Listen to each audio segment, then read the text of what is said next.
Now, back to Marquee Media Studio and the HaneyBiz Project with your host, Mark Haney. All right. Welcome back to the HaneyBiz Project, brought to you courtesy of Comstocks Magazine and California Backyard. I'm Mark Haney, and today I am joined by Urijah Faber. He is the California kid. He needs no introduction. How you doing, Urijah? Good, man. I'm looking up at the sheet. Was it 2015? Can you believe that? July of 2015. Unbelievable. We broke out Entrepreneurs Unlimited. You were kind enough to be my first guest.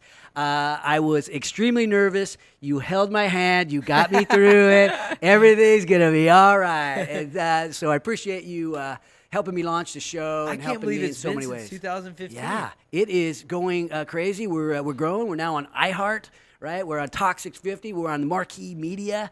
We're almost famous. Taking over, man. Yeah, we're almost famous. Yeah. So, okay. So give us a little bit. So somebody out there who's listening might not have ever heard of Urijah Faber. There's probably one or two, maybe. Just give us an overview of who is Urijah Faber? For me, I'm a regular guy. 5'6", almost. 163 pounds now that I'm retired, but I fought 135 pounds for the UFC. I was a world champion fighter at 145 pounds for the WEC, the same owners for that organization, and wrestled at UC Davis, grew up in the greater Sacramento area. I was born in a house to some hippie parents in Santa Barbara, California, in the ghetto by the sea at out there in Isla Vista, California, and just a regular old cat. I've got a gym and a couple of the businesses that I'm a part of, and trying to have a good time and live the good life. Some people might underestimate you. Have you ever been doubted or underestimated? Because at 5'6", I mean, it's like, hey, this is just some guy. He looks like a nice guy, or he is a nice guy. I've got the gift of delusion, and also pretty good at ignoring that kind of stuff. So I don't ever feel like I was the guy that was like picked on or doubted and stuff like that. I'm sure there was. Right. I do remember having like a thought process, like, you know, when not getting respect or something, like, you wait and see, like, I'm going to show you kind of idea. But that, you know, I'm a guy that pushes for everybody to give respect to anyone, no matter whether they're going to have success or not. Well, you ever think, like, how do you like me now? Now, obviously, I know you real well, and I know your background. You were a popular guy in high school, played sports. You know, you kind of had, a great life growing up. But just thinking to the people that might have doubted you, is kind of like, how do you like me now? You ever think that? I mean, I'll kill them with kindness, that kind of situation. And I like to keep everyone on an even playing field. And, I am proud of my accomplishments, absolutely. The biggest, most impressive thing that I can point to when it goes from having some clout now to not having clout is being able to dress how I want, to walk into a club, like we're sandals. Yeah, right now we're on the radio. Yeah, he's got shorts on every time I'm around you. You rival me in the most casual dressed guy. Like, I'm trying to compete with you in that realm, but I think you might have me. You, but yeah, so for me, I like the ability to dictate my own time and space, dictate who I spend my energy and my relationships with, like who I surround myself with. I like to be able to do things that I love to do, and so that's my kind of, how do you like me now is like. Living the dream. Well, how do you decide who to have in your life? Because everybody wants to be around Urijah Faber, so you have to have some sort of filter. How do you make the decision as to who you're going to spend your time with? That's a good question, and it actually gets hard sometimes because I'm pretty accessible for a guy who, I'm in a town, everybody knows where I am, kind of know where I live, where I spend my day. It's at the gym. I don't have too many. I have my favorite restaurants in town, so I basically have to stay busy. When I'm busy, there's not much time for riffraff on the outside. It's like, look, I'm doing something, or this is my time, or whatever it is. So, it gets kind of hard sometimes to weed out who's going to steal your time and who's not. But I'm pretty good at it at this point. And I always told the kids I coach in football, and even my kids, people I'm around, show me your friends, and I'll show you your future, right? The people you hang around with will really affect the trajectory of your life. Talk to us about where your empire is going. What are all the things you're doing, and where's it going?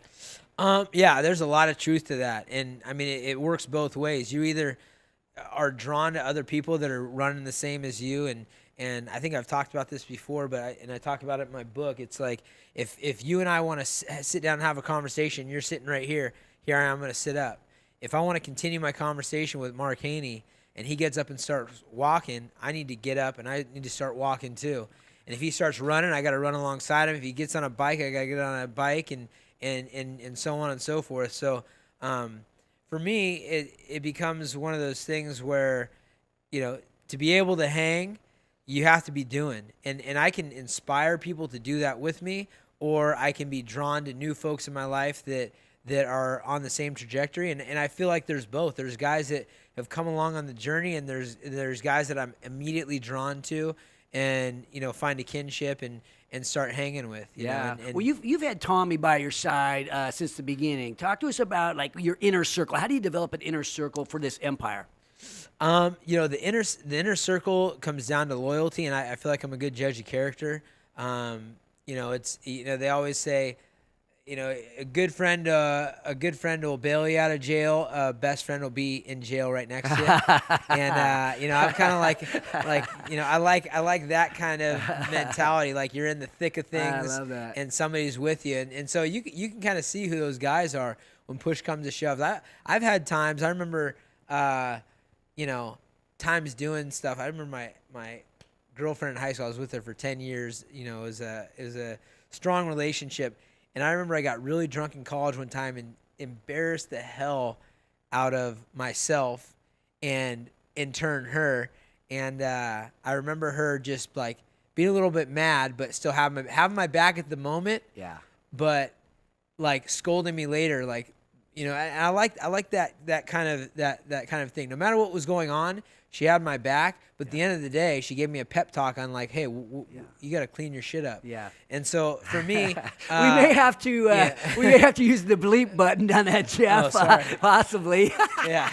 Don't forget. So I think it's a $10,000 fine. That's right. Okay. I thought this was a podcast. It's not a podcast. This is It'll big be time. on podcast too. This is big time. So for me, I like guys that can give it to me straight. Yeah. And put me in line, but also understand that, through thick and thin, they're going to be there. And Tommy's a guy, I've known him since high school. And, my dad, my family, everyone there is kind of, been a staple and you have that family support. But, you can meet guys that you've known for a year that can be those core group, and you can have people that have, that you've known your whole life that aren't your core group.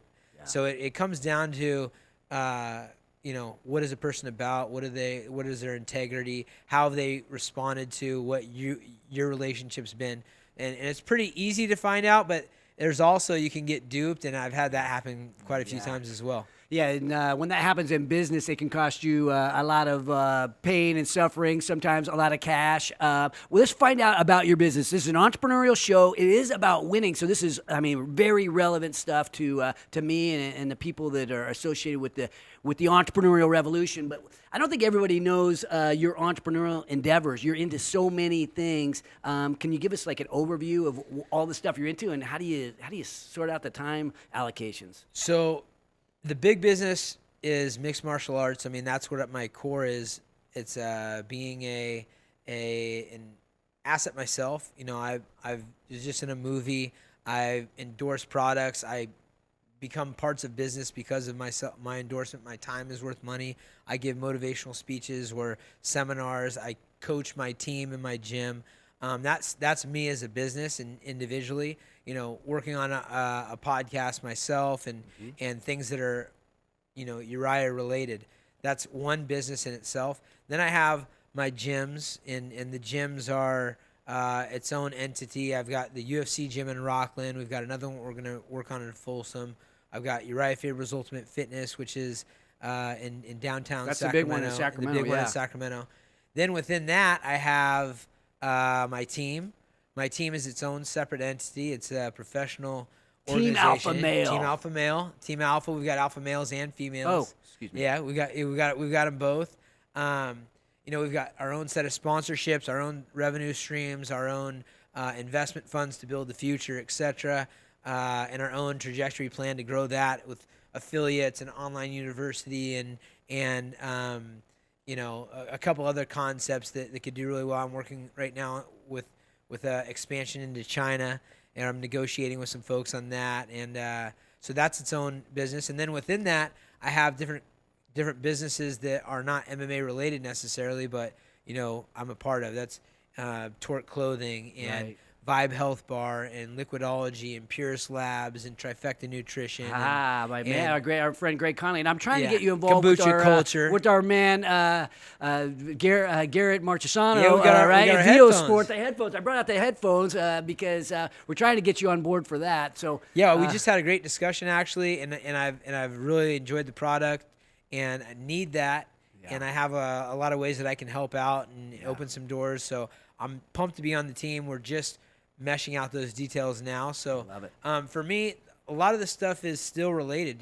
Trifecta Nutrition is organic food delivered with time easy. For guys like yourself and the way my schedule is, time is money.